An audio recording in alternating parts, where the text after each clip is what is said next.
या भागात तुम्ही किती वर्ष झालं राहताय आणि या भागात काम करणारा चेहरा कोण आहे? आम्ही या भागात 95 पासून राहतो, 1995 पासून.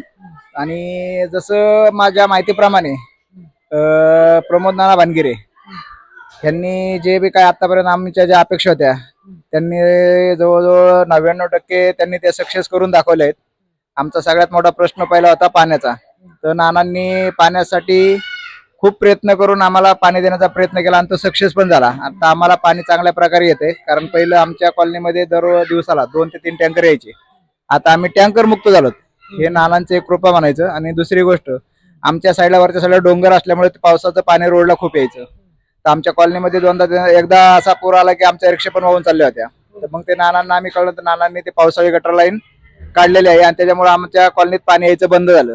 आणि दुसरं परत रोडचं सुद्धा डांबरीकरण 5-7 वर्ष कोणी केलेलं नव्हतं. ते नानांनी 5-7 वर्षात दोनदा करून दिलं.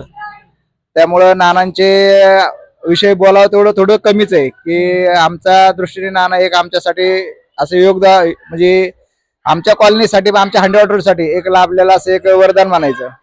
आणि इथून पुढे बी आमच्या काही ज्या बी सुविधा आहेत ते नाना आमच्या तत्काळ पूर्ण करतात. आमच्या कॉलनीमध्ये रोड, लाईट, पाणी हे सर्व नानांनी करून दिलं आहे. त्याबद्दल आम्ही नानांचे खूप खूप धन्यवाद मानतो. 15 तारखेला भरपूर लोक इलेक्शन लढवत आहेत. या भागात तुम्हाला कोण वाटतंय? काय जास्त चर्चेत तुम्ही सांगता त्यानुसार तर नाना आहे. सेकंड नंबरला कोण आहे किंवा फक्त नानाचे आहेत? आता हे बघा, जो आपल्या मतीला जाऊन येतो त्याला आपण पहिलं वॉन्टेड देतो. आमच्या दृष्टीने सर्व काही नाना आहेत, बरोबर. त्यामुळे आम्ही नानांशिवाय दुसरा काही पर्याय शोधत नाही.